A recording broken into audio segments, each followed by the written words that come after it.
ओम साई। एक समय गोवा से दो महानुभाव श्री साई बाबा के दर्शनार्थ शिरडी आए। उन्होंने आकर उन्हें नमस्कार किया। यद्यपि वे दोनों एक ही साथ आए थे, फिर भी बाबा ने केवल एक ही व्यक्ति से 15 रुपये दक्षिणा मांगी, जो उन्हें आदर सहित दे दी गई। दूसरा व्यक्ति भी उन्हें सहर्ष 35 रुपये दक्षिणा देने लगा, तो उन्होंने उसकी दक्षिणा लेना अस्वीकार कर दिया। लोगों को बड़ा आश्चर्य हुआ। उस समय श्यामा भी वहां उपस्थित थे। उन्होंने कहा कि देवा, यह क्या है? ये दोनों एक साथ ही तो आए हैं। इनमें से एक की दक्षिणा तो आपने स्वीकार करते हैं और दूसरा जो अपनी इच्छा से भेंट दे रहा है उसे अस्वीकृत कर रहे हैं। यह भेद क्यों? तब बाबा ने उत्तर दिया कि श्यामा, तुम नादान हो। मैं किसी से कभी कुछ नहीं लेता। यह तो मस्जिद माई ही अपना ऋण मांगती है और इसलिए देने वाला अपना ऋण चुकाता कर कर्ज मुक्त हो जाता है। क्या मेरे कोई घर, संपत्ति या बाल बच्चे हैं जिनके लिए मुझे चिंता हो? मुझे तो किसी वस्तु की आवश्यकता ही नहीं है। मैं तो सदा स्वतंत्र हूँ। ऋण, शत्रुता तथा हत्या, इन सब का प्रायश्चित अवश्य करना पड़ता है और इनसे किसी प्रकार भी छुटकारा संभव नहीं है। तब बाबा ने अपने विशेष ढंग से इस प्रकार कहने लगे।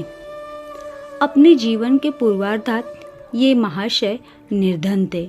उन्होंने ईश्वर से प्रतिज्ञा की थी कि यदि मुझे नौकरी मिल गई तो मैं 1 माह का वेतन तुम्हें अर्पण करूँगा।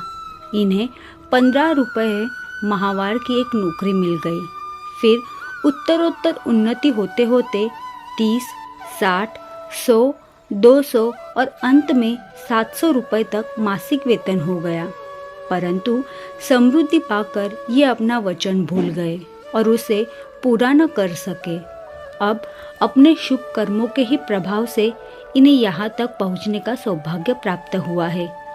अंत में मैंने इनसे केवल 15 रुपये ही दक्षिणा मांगी, जो इनके पहले माह की पगार थी। और एक दूसरी कथा। समुद्र के किनारे घूमते घूमते मैं एक भव्य महल के पास पहुंचा और उसकी दालान में विश्राम करने लगा। उस महल के एक ब्राह्मण स्वामी ने मेरा यथोचित स्वागत कर मुझे बढ़िया स्वादिष्ट पदार्थ खाने को दिए। भोजन के उपरांत उसने मुझे अलमारी के समीप एक स्वच्छ स्थान शयन के लिए बतला दिया और मैं वहीं सो गया। जब मैं प्रगाढ़ निद्रा में था तो उस व्यक्ति ने पत्थर खिसकाकर दीवार में सेंध डाली और उसके द्वारा भीतर घुसकर उसने मेरा खिस्सा कतर लिया। निद्रा से उठने पर मैंने देखा कि मेरे 30,000 रुपये चुरा लिए गए हैं। मैं बड़ी विपत्ति में पड़ गया और दुखित होकर रोता बैठ गया। केवल नोट ही नोट चुरा लिए थे।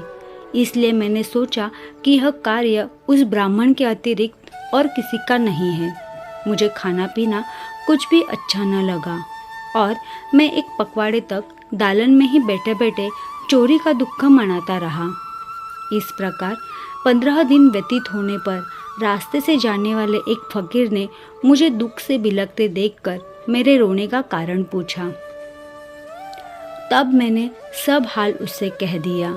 उसने मुझसे कहा कि यदि तुम मेरे आदेशानुसार आचरण करोगे तो तुम्हारा चुराया धन वापस मिल जाएगा। मैं एक फकीर का पता तुम्हें बता देता हूँ। तुम उसकी शरण में जाओ और उसकी कृपा से तुम्हें तुम्हारा धन पुनः मिल जाएगा। परंतु जब तक तुम्हें अपना धन वापस नहीं मिलता, उस समय तक तुम अपना प्रिय भोजन त्याग दो। मैंने उस फकीर का कहना मान लिया और मेरा चुराया धन मिल गया। तब मैं समुद्र तट पर आया, जहाँ एक जहाज खड़ा था जो यात्रियों से ठसाठस भर चुका था। भाग्यवश वहाँ एक उदर प्रकृति वाले चपरासी की सहायता से मुझे एक स्थान मिल गया। इस प्रकार मैं दूसरे किनारे पर पहुंचा और वहां से मैं रेलगाड़ी में बैठकर मस्जिद माई आ पहुंचा। कथा समाप्त होते ही बाबा ने श्यामा से इन अतिथियों को अपने साथ ले जाने और भोजन का प्रबंध करने को कहा। तब श्यामा उन्हें अपने घर लिवा ले गया। और उन्हें भोजन कराया। भोजन करते समय श्यामा ने उनसे कहा कि बाबा की कहानी बड़ी ही रहस्यपूर्ण है, क्योंकि न तो वे कभी समुद्र की ओर गए हैं और न उनके पास 30,000 रुपये ही थे। उन्होंने न कभी यात्रा ही की, न उनकी कोई रकम ही चुराई गई और न वापस आई। फिर श्यामा ने उन लोगों से पूछा कि आप लोगों को कुछ समझ में आया कि इसका अर्थ क्या है। दोनों अतिथियों की घिघिया बन गई और उनकी आंखों से आंसुओं की धारा बहने लगी। उन्होंने रोते रोते कहा कि बाबा तो सर्वव्यापी, अनंत और परब्रह्म स्वरूप है। जो कथा उन्होंने कही है वह बिल्कुल हमारी ही कहानी है और वह मेरे ऊपर बीत चुकी है। यह महान आश्चर्य है कि उन्हें सब कैसे ज्ञात हो गया।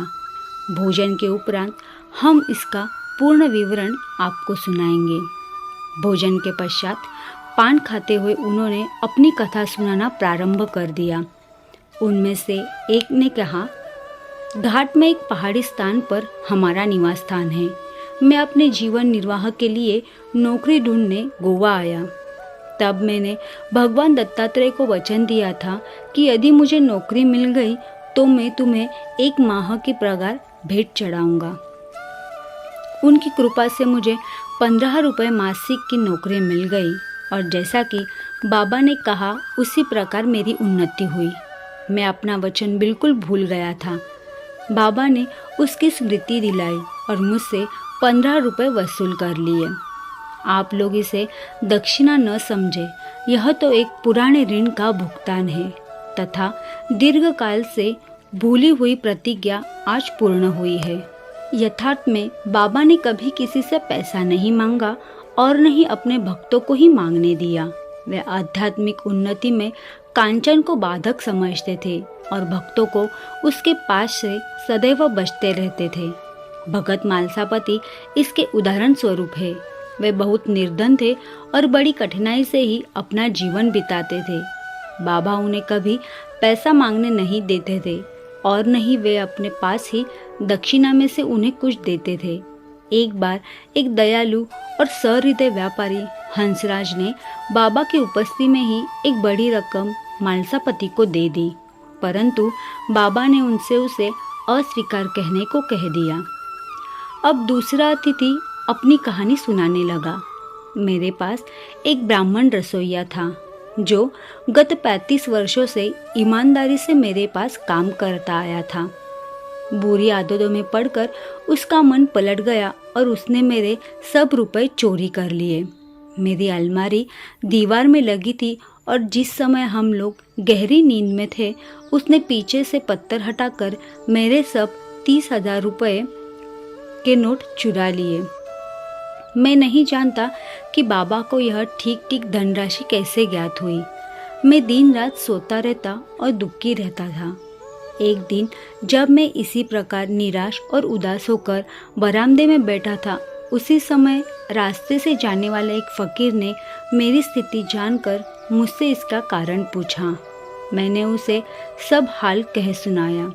तब उसने बताया कि कोपरगांव तालुके के शिरडी ग्राम में श्री साईं बाबा नाम के एक औलिया रहते हैं।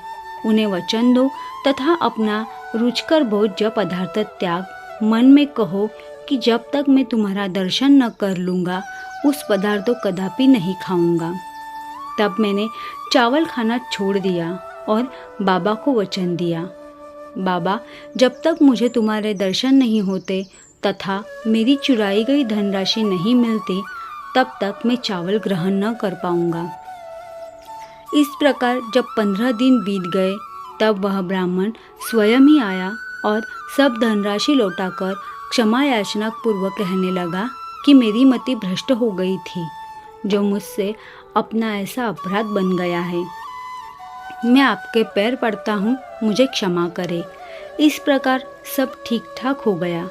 जिस फकीर ने मेरी भेंट हुई थी तथा जिसने मुझे सहायता पहुँचाई थी वह फकीर फिर मेरे देखने में कभी नहीं आया।